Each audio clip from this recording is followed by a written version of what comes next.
All right, welcome into Starting Nine here on the Five Reasons YouTube channel. I'm Ethan Skolnick. You can follow me at Ethan J. Skolnick and at Five Reasons Sports. Make sure you're liking and subscribing here on the page. Of course, you can catch before floor an hour before every Heat game. We do that again before every Heat game. Did that last night. Didn't work out quite so well. We'll talk about the Heat more tomorrow. We also do Post Up 5R as soon as the Heat game ends, and plenty of other Heat programming here on the network, as well as Dolphins program, Hurricane programming, MMA programming, and more. We're going to talk Dolphins today. We're going to talk to Louis Sung. Before we do, I want to tell you about a new sponsor of the Five Reasons Sports Network and of Starting Nine here on the YouTube channel, and it's called Signs Broward Fort Lauderdale. Signs Broward Fort Lauderdale is where you want to go if you need a sign done really, really well. Let's just start here. They specialize in remote and specialized signs. They can handle everything for you: the business window graphics, the interior office signage, the custom flags and banners, and the sign repair and maintenance, which we know needs to happen from time to time. If you've been on Las Olas, you've seen that sign, the Piazza sign. I'm there sometimes on Wednesday nights. They did many of the signs down here in downtown Fort Lauderdale, and again, they do trade show displays as well. You're familiar with our other sponsor, Everything Trade Shows. They do a lot of work for them. So make sure you check out signsbrowardfortlauderdale.com. That's signsbrowardfortlauderdale.com. It's a one-stop shop for everything signs. The phone number is 954-791-8685. That's 954-791-8685. And again, based here in Lauderdale, but they can handle your job across the Tri-County area. All right, let's get to it here. Or I think the Dolphins are getting to it. I'm not exactly sure. Good morning, everybody. And I know people have questions about the Heat, and I'll try to address these. Like, you know what, I'll do like a 1 minute like Heat blitz before we bring on Louis. And that's right, our watch party last night at Quarterdeck. We want to thank them for hosting us. Louis actually was there with us. That was a Panther watch party. We just want to make it clear. We had a couple of televisions on. There was a really good hockey game going on with the Panthers scoring 8 goals. I'm not really sure what was going on the other television where they were bouncing a ball. So we're not going to take any responsibility for what happened there. We're just going to tell you we're taking responsibility for the Panthers winning 8-4 and remaining the best team in the league. By the way, the Miami Heat are still the top team in the Eastern Conference, even with what happened last night. That question that came in, who's going to be our coach, Ethan? That's what we're going to talk about today. Because we've been through a lot of coaching searches with the Dolphins, right? Not so many with the Heat.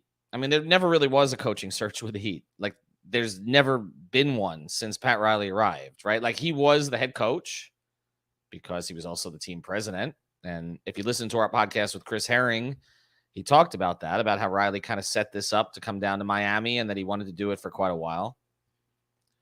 And he was the head coach. And, of course, he started being the head coach in the mid-90s and carried it forward all the way until giving the reins to Stan Van Gundy for the 2003 season. And, of course, Stan coached a team that nobody thought was going to be very good. A lot of people thought Pat was getting out of the way at that point because, you know, it was kind of a rebuild. He'd had a couple of down years after Zoe got sick.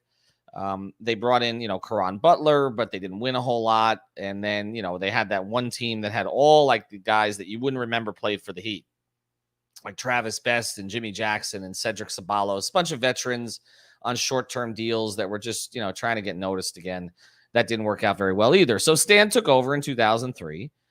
There really wasn't a head coaching search. I mean, Pat, named his top assistant head coach, right? I mean, that's what stable organizations do.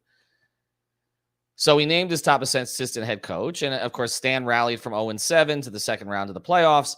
And then, he took a team the next year to the Eastern Conference Finals, and Dwayne pulled his rib cage. And then, Stan alienated Shaq by not getting him the ball in Game 7 in the Eastern Conference Finals. And then, we know what happened the next year, or we kind of know what happened the next year. I mean, I've heard so many things about that. And I was kind of in the middle of it, but obviously Stan stepped aside, whether he was pushed or not, open to interpretation. I don't believe so as much as I did at the time. And then Pat took over. They won a championship. Pat continued to coach the team until, it really wasn't worth coaching anymore. He kept putting Ronnie Rothstein in charge of that team that just fell apart, 07-08. And then the top assistant at the time, Eric Spoelstra, a guy who'd risen from the video room from 13 years prior, who Pat inherited, became the head coach. And Eric has been the head coach since 2008. So really, I mean, Stan was a blip, right? But really, you've had like 2.5 head coaches in, what are we at now? 27 years? 27 years, 2.5 head coaches. Okay. No coaching searches. None of that.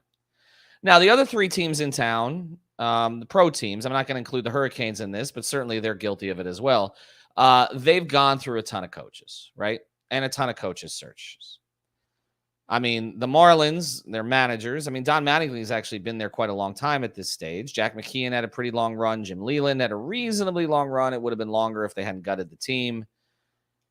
And there were others along the way. You know, you go all the way back to Rene Latchman, but obviously Freddie Gonzalez had a reasonably long run. I mean, they've given their managers more time than their players in a lot of cases, but they've gone through a bunch of them and they've done managerial searches. And they've come up with some big names at the time and some guys like Freddie Gonzalez, who at the time was kind of a rising star. And, their big problem, I don't think, has been their managers. Their big problem has been money, right? Or spending it or not spending it wisely. All those things. The Panthers have gone through a ton of coaches. And now hockey doesn't seem to matter who the coach is so much. I really don't think so. I mean, Andrew Brunette may be doing a fine job right now. I really don't have any idea. I mean, he flipped the lines the other night. That seemed to work. But with hockey, it's kind of feel. There's so much luck involved. It's more so, which goalie do you play? If your goalie's not going good, he's making a lot of money, like has happened with the Panthers until this season. Do you pull your goalie? Do you go with somebody? But there's not really. I think that actually coaching in hockey is the least impactful. I don't know that it makes that much of a difference. I mean, keeping the guys upbeat and all the rest of that, yeah, that's good. But I don't think it's not like in baseball where a managerial decision like could change a game, which happens a lot, or obviously in basketball where there's a lot involved, in football where there's the most involved, including managing the single largest staff that you have to manage, right? But the Panthers have gone through a ton of coaches, and they've had big name coaches. They've had coaches who've gone on to win elsewhere, like Pete DeBoer. They brought in Mike Keenan, who'd won a Stanley Cup.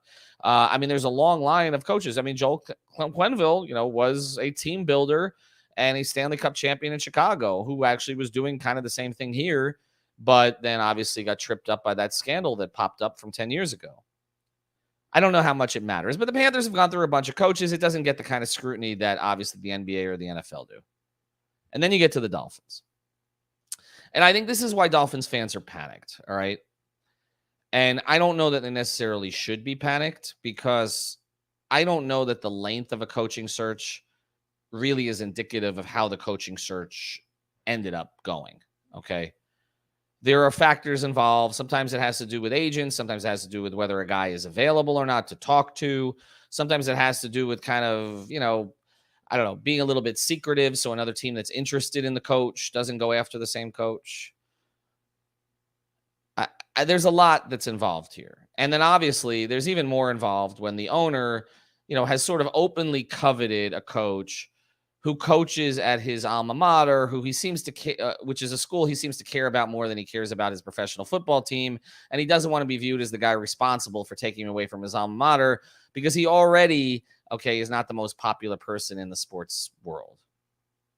Right? I mean, that's Harbaugh. And so that's this added complication here. And there's always murkiness with the Dolphins because they don't share things publicly, but they leak through numerous sources. And that's why it ends up becoming this total bleep show. And sometimes it does seem like the beat writers are just making things up, right? It's a combination of all of those things. And so Dolphin fans are understandably panicked about the situation. Like, other teams are hiring coaches. We were interested in Brian Daboll, right? Brian Daboll had a relationship with Tua. Why didn't Brian Daboll want to coach Tua again? Why did he end up with the Giants? Why didn't the Dolphins make that move? You're hearing some of that, right? And you're seeing other coaches, positions already get filled around the NFL. The Raiders knew who they wanted. They wanted Josh McDaniels. They went out and got Josh McDaniels. It's done, right? So why haven't the Dolphins done anything yet? Mike McDaniel obviously just became available for the second interview, but in the past, if you've really wanted to nail down a guy, you're like, okay, this is our guy. It gets out even if he's playing in the championship game. So this gives the impression that the Dolphins, and this is the key thing here, don't know what they're doing. Okay. And what I'm going to talk to Lewis about here is that fair at this point? Now, it's fair that they don't know what they're doing about a whole bunch of different things, but is it fair that they don't know what they're doing about this? Are we assuming they don't have a plan because so many times in the past, their plans either haven't been executed properly or seemed kind of half-baked from the very beginning, or there was none? So we're going to get to Lewis here in a second, and we're going to discuss this. And basically the theme of this episode is, are the Dolphins clueless? Or are you going to be satisfied at the end with what they end up coming up with? Now, quickly, before we do, 30 seconds on the Heat, okay? Everybody's asking about Kyle Lowry, and I'm going to say again what I've said on so many shows here at this point. Kyle Lowry is dealing with a personal issue. We know what it is, okay? I'm not going to report it. I think at this point, a lot of people kind of have a general sense of what it is. It is not a dispute with the team. It is not an injury. That's all I'm going to say. When is he coming back? I will tell you this. As of 3 days ago, the team didn't know. Okay? From people I spoke to. So I'm not going to know if the team doesn't know. I mean, they are giving him his time and his space, and he'll be back when he's back. As far as Butler and Tucker tonight, I would anticipate that both of them probably play, but more likely Jimmy, from what I've heard. We'll see. Obviously, they're in Toronto. Follow all of our Heat programming. Hopefully they won't get blown out by 30 with a guy making 9 threes, which I've never actually seen that before. All right, we're going to bring on Lewis here in a second. Before we do, I want to tell you about another great sponsor of the 5 Reasons Sports Network. Our friends over at Intense Nutrition. Now, you're aware of the 3-letter chain. They're all over the place, and you want to get healthy. That's where a lot of people go.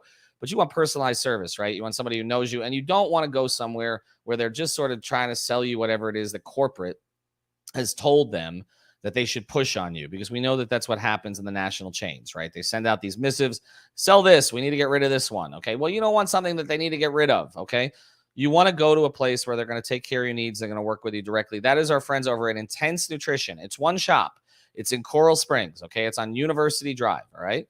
A lot of you live in sort of northwest Broward, very close to you, all right? So Intense Nutrition, phone number is 954-775-0257, 954-775-0257. I will tell you, I've gone in there myself. I'm currently in the middle of a plan. I'm trying to get my ass in shape before my 79th birthday here in about a week and a half. So go to Intense Nutrition. It's in Coral Springs. Check out their Facebook page and their Instagram page by the same name. Again, it's Intense Nutrition. And they will give you, this is the great thing, they will give you 20% off everything in the store but protein. And you see there's a lot of stuff there that's not protein, okay? The vitamins, the creatine, whatever it is that you're looking for, they got it for you, all right? And they can help you out with it. And just, again, mention 5 reasons, and you get 20% off everything but protein. All right, let's bring him on. He did not jinx our Panthers watch party last night. There's the new fresh hat. Saw Louis last night at Quarterdeck. Thanks, Quarterdeck, for hosting us. Thanks for the fact that it didn't really drop below 55 degrees, which we also appreciated. And again, check out Quarterdeck in all of its locations, Davie, Dania, Fort Lauderdale, Sunrise, and they got a great menu, same menu at all the places, but obviously a great drink selection as well. All right, Lewis, let's get to it with a very basic question that I posed here related to the Dolphins. Do they know what they're doing right now? All right, first I have a question. Can you hear me correctly? Is everything Yes. good? Okay, because Yes, I'm not wearing my my gamer headset. I've been hearing too many criticism about that. Okay, so do the Dolphins know what they're doing? Conspiracy theory loves to say yes. Oh, this was all part of the plan in the first place. But I mean, I'm going to say that they think they know what they're doing.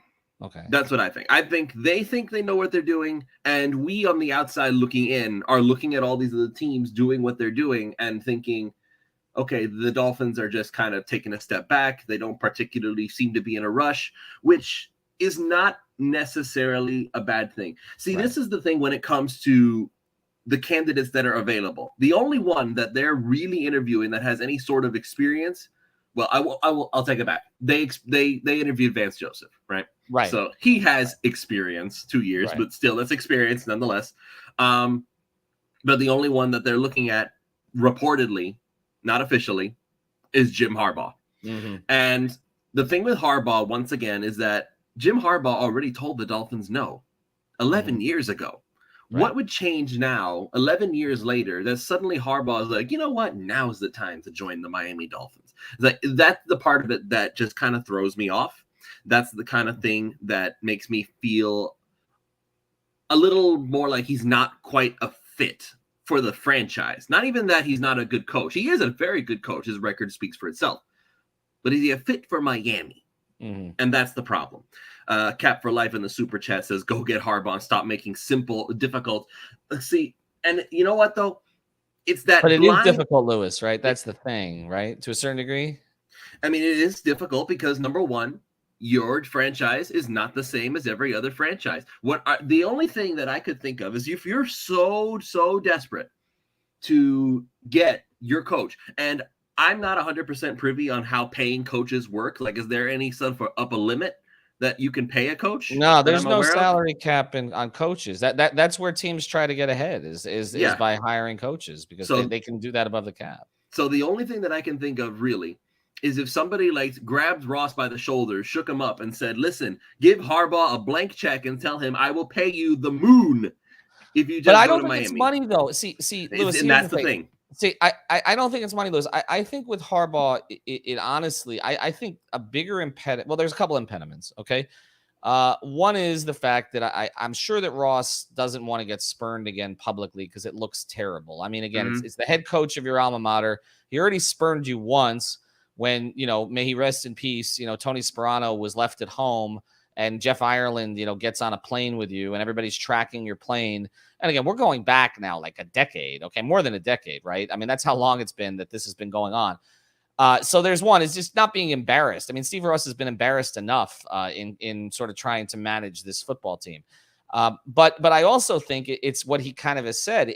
He doesn't really want to be responsible for the guy who took Jim Harbaugh away from Michigan. So I think it has to be clear that Jim Harbaugh was leaving Michigan anyway, right? Like I sort of feel like the Vikings interview for Harbaugh is the opportunity for the Dolphins, because if Minnesota doesn't seal the deal, Ross has plausible deniability to a certain extent. It's like, well, he was leaving anyway, okay, and we just presented him with an opportunity that he preferred. If you look at the cap space, see, that's the whole thing about this, okay?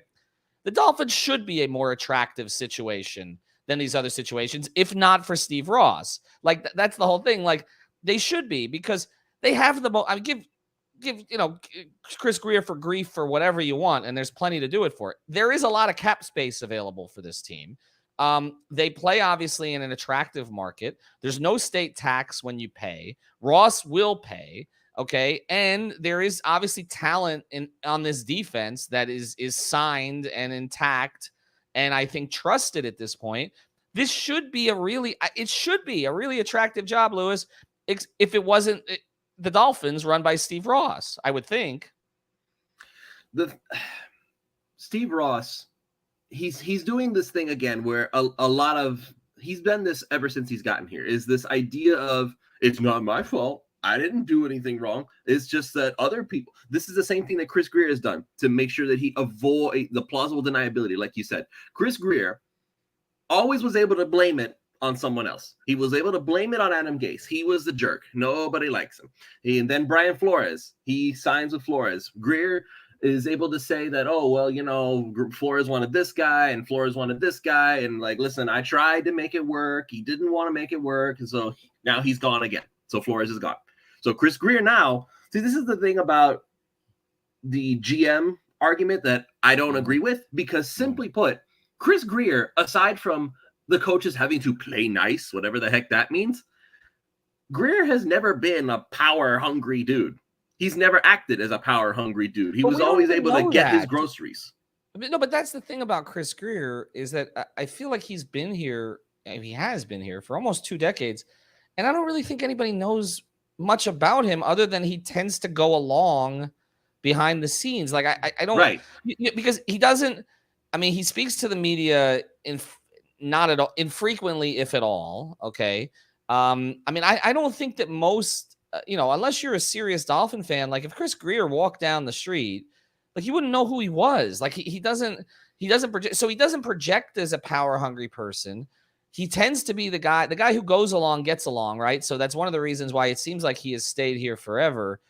But I don't feel like we know anything about him, except here's what we know. I think everything is in the context of Ross. Ross tends to always trust the wrong person. it was Carl Peterson first when he came down here, right? Like he was his trusted advisor. Nothing seemed to work out. It was Mike Tannenbaum, and then he ended elevating Mike Tannenbaum. And now it appeared, and then, look, I'm not going to say that Dan Marino is the wrong person. I don't know exactly what he's empowered Dan to do over recent years, okay? And now it seems to be at this point, it's Grier, where it's like, okay, this is the one person that I'm going to trust, but I don't know it's hard for us to know outside, that building, whether he should be trusted or not. Like, because we don't know anything about him, even after he's there all this time. I want to pivot here a little bit because the Harbaugh thing, again, I think this is more optics than anything else. I don't think he ends up on cap for life. Why is Alf against a proven quarterback and a proven coach? Alf is against a possible jailbird and a guy who already spurned the Dolphins once. That's what he's against. Yeah, I think so. And you could argue with Alf Artiega at Alf_Artiega. Again, Alf had a good point on here about how Harbaugh likes to go home to California. He's a Northern California guy. We know that. And he likes to go home there on the weekends. Florida certainly is further from that, although of course, planes can get you there, but that may be one consideration. But it does feel to me like Ross wants to Ross knows where Harbaugh's head's at. I mean, again, he's inside the Michigan program. He's giving all that money to Michigan. He knows. He has to have an idea. It feels like he's giving Harbaugh the space, okay, to separate himself from there, to go meet with Minnesota and Spielman and whoever else it is up there. That's an interesting match, by the way, of having been someone who was around Rick Spielman quite a bit. I'm curious how I think Spielman got fired. Oh, he did? Is that what it was? Okay, take a look, because if that's the case, I apologize, because I thought Rick was still there. But I'm to give him most recently the general manager of the Vikings. He is no longer. So he was let go. Okay, so Harbaugh is going to go up there. He's going to meet with the Vikings. Is the Vikings, let me ask you this. If it's a choice between the Vikings and the Dolphins for Jim Harbaugh, and it's purely based on football, not based on proximity to somewhere, not based on weather, not based on state tax, because Minnesota does have state tax, like, which would you choose? Like, which of those two situations is better? Oh, in an absolute vacuum? Oh, in an absolute vacuum, it's the Dolphins. Like, no question about it. Because, again, you have your GM who's not really a GM. Again, you know how Ross is. Ross has fired people for being a bad sport. So with that in mind, if Grier had been a jerk, or if Grier had been like this crazy power-hungry individual, he would have been gone a long time ago. Okay? Also, the other thing is that you have a defense, which is already almost custom-made. Alfredo just pointed it out. The only reason that it would be better. But again, now it's not a vacuum anymore. Now we're adding extra factors. Just do the football. So just the football. So you have a young quarterback who we already know that there's maybe potential, but it needs to be worked on. There's a defense that's already custom built, ready to go. It's almost all you have to do is just make sure that you keep the schemes in place if that's what you want to do. And all you have to do is just add talent to the offense, and you have a butt ton of money to spend to make it happen. So with that in mind, just from a football standpoint, the Dolphins are the more attractive job, and all the other flotsam coming to the surface is what makes it more difficult. Well, the Dolphins are built a little bit, Lewis, like his San Francisco teams were built, in the sense of, because Harbaugh obviously was an offensive guy. He was a quarterback, but those San Francisco teams in a lot of ways were built on their defense and opportunistic offense. And now he's inheriting the defense right away. I mean, he could inherit the defensive staff, I would think, if he wanted to, although I'm not quite clear he will. This comes in from Robert. No coach with an ego. Harbaugh is going to come in and go with the previous coach's defensive scheme, and personnel will not happen. Well, okay, hold on. That's defensive scheme, maybe. Coaching staff, probably. But the talent is there. Yeah. Okay?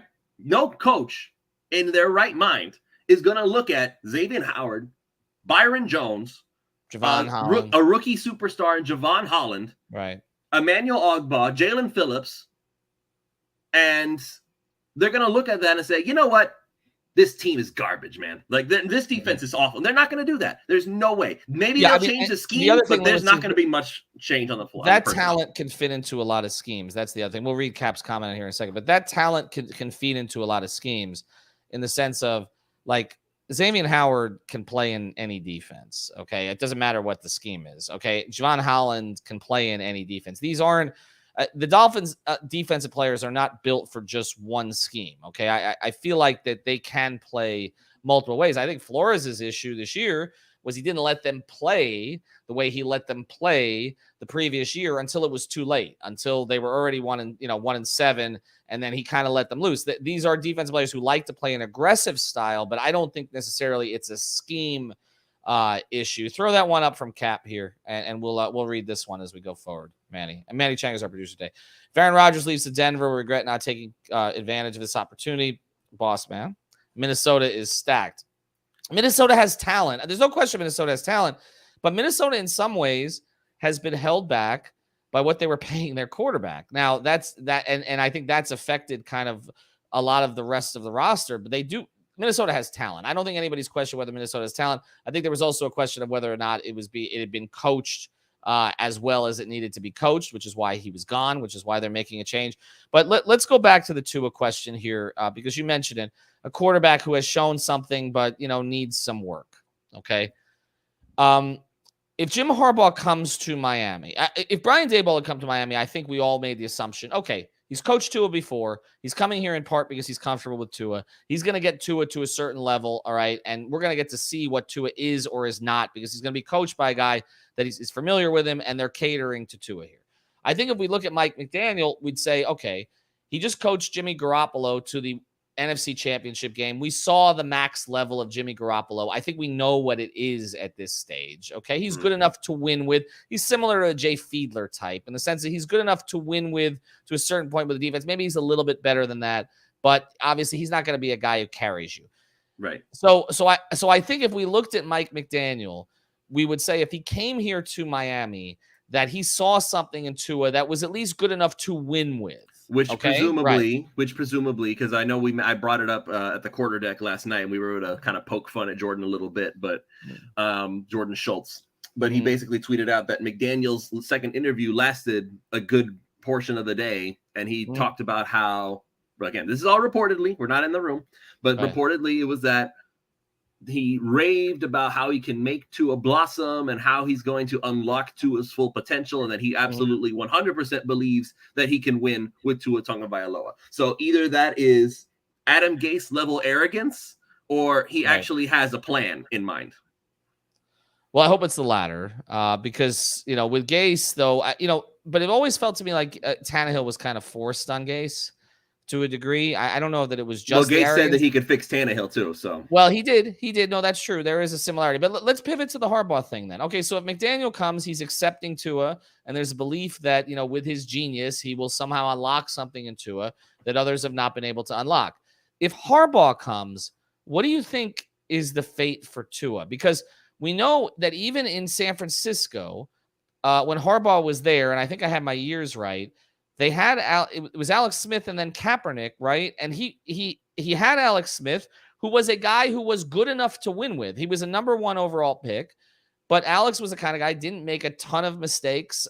He was an efficient technician quarterback, and that's what he was with Andy Reid in Kansas City, and they made the playoffs. But they both made the same decision. San Francisco, Andy Reid and Jim Harbaugh both made the same decision that Alex Smith was good, but not good enough. And that's why Kaepernick in San Francisco, and they got to a Super Bowl, and that's why Mahomes in Kansas City. If Harbaugh comes down here with Tua, do we think it's because he likes Tua? Do we think he's going to stick with Tua? Do you think he's bought into Tua? Or do you think with Ross, because it's Harbaugh, because it's the guy he's wanted for 10 years, that what he thinks of Tua is not as important as maybe what Mike McDaniel thinks of Tua, that he'll trust Harbaugh more to say, okay, if you don't like this guy so much, we'll pivot and go another direction, or at least get him significant competition, which is what you and I talked about last night. And that's the thing, though. Any coach who looks at these Miami Dolphins has to look beyond the present. And the reason you have to look beyond the present is because right now, whether you believe in Tua or not, first of all, again, we've gone over the quote-unquote excuses for Tua more than once on this show, on the post-game shows, on Dono's shows, all the shows. Right. Tua has been effectively playing for a year and a half in the NFL. And he has already been written off as a bust by the media at large, the fan base who listened to them. And let's be clear about something. Mac Jones just got voted as an alternative for the Pro Bowl. Okay. So anybody who ever says that the media doesn't have an effect on the perception that players get, they're lying to themselves, number one. Number two, if at this point, the best thing that you can do, this is a guy who was, like it or not, a top 5 pick because he supposedly had this amazing potential that he showed at Alabama. He could make plays happen, but he needed certain pieces around him to make it happen. Does that make him a bad quarterback? I don't think so. But it doesn't make him, quote unquote, an elite quarterback. Okay, that's fine. Quarterbacks like him historically take longer to develop than guys like Herbert, who are these monster physically gifted human beings who could probably bench press a mountain if you dared him. So it's like, if nothing else, you have 1 year to see what Tua has to offer, regardless of who the coach is, whether it's McDaniel or Harbaugh. If Harbaugh is so special, he could make it work with Tua for 1 year. Right. 1 year, just like he did with Alex Smith, and just like with, by the way, Colin Kaepernick. Don't tell me nothing about no Colin Kaepernick, okay? He was better than Smith because he offered a different dimension to his game. Right. But let's not act like Kaepernick was some elite quarterback, okay? He wasn't. For that 1 year that they made the Super Bowl, he played on elite level, similar to how Joe Flacco played to an elite level in Baltimore that 1 year they made the Super Bowl. But you have 1 year with Tua, and if you don't like him, if you feel like, you know what, it's not there, you are already the coach. You're already established. You already know that Chris Greer is going to do whatever you tell him to do anyway. If you really want to, 2023 is a loaded quarterback draft, better than this one. And Miami has 2 first-round draft picks. Right. You don't like him after 1 year? Go get another one, man. Right. Go get another one.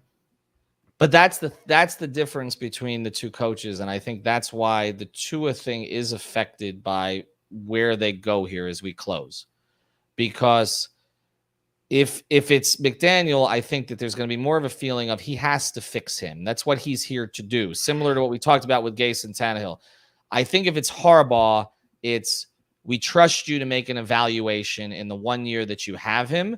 You maybe bring in a little bit of competition for him this year, some veteran competition, but you try to see what you have. And in a year, like you said, if you don't like it, we trust you, Jim Harbaugh, to basically make a decision for another quarterback. I think and Mike McDaniel too, Ethan. Mike McDaniel too. If McDaniel comes over to Ross and says, "Listen, I tried it with this guy. I'm not seeing it. Let me go get this guy from this other college that I watched, and I think I can work something out better with him." Again, it's not like this is your one pick. You have 2. My God, if nothing else, Chris Greer deserves credit for giving the Dolphins a butt ton of draft capital over the past 4 or 5 years. No, that's the thing he's done the best. And honestly, that and his first-round picks from this past year. And that gives them options. Yeah. Miami now has the option of moving on. And I even say, I even use moving on loosely because if nothing else, at least Tua is your backup. Because he's still in his rookie contract. Right. You just don't got to extend him afterwards. So you go get another guy. And that's the end of the story, man. There's nothing else to it. That's the big decision, again, that we're playing towards is that for every quarterback is whether or not to extend him. And obviously right now it wouldn't appear that Tua is on that path, but we'll see. I want to finish here with a comment. Throw that one comment up here, Manny, one last time. Tannehill eliminated Tua 35-3. Let that marinate his soul, bro. 1 year turns the door. All right, that's it. I shouldn't have read the comment because we're going to get Lewis all worked up. And I know Manny's got to go to work. Tannehill never forget that Tannehill by himself was the superior. Get it. We're done. All right, at least you got a nice hat to throw away here. You can check out those hats on 5reasonsports.com. Manny, thanks for producing. Throw the hat. There we go. I'll be back tomorrow. We'll do some Heat conversation tomorrow after, ideally for the Heat, they don't drop a back-to-back and their third straight. They're in Toronto tonight. Thanks to our sponsors, Intense Nutrition. We'll be talking about that kind of tomorrow, I think. Intense Nutrition, obviously, at Broward Signs, Fort Lauderdale. And, of course, I should have mentioned this, prizepicks.com. Use the code 5 upon sign up. It is legal in the state of Florida. I hear people asking that on the chat all the time. It is legal, okay? Gambling, no. Prize Picks, yes. Use the code 5. Lewis is aware of that because I know he's had some bad beats of late. But there you go. All right. Check us out again on the 5 Reasons YouTube channel. Like, subscribe, and all that good stuff. Have a good day.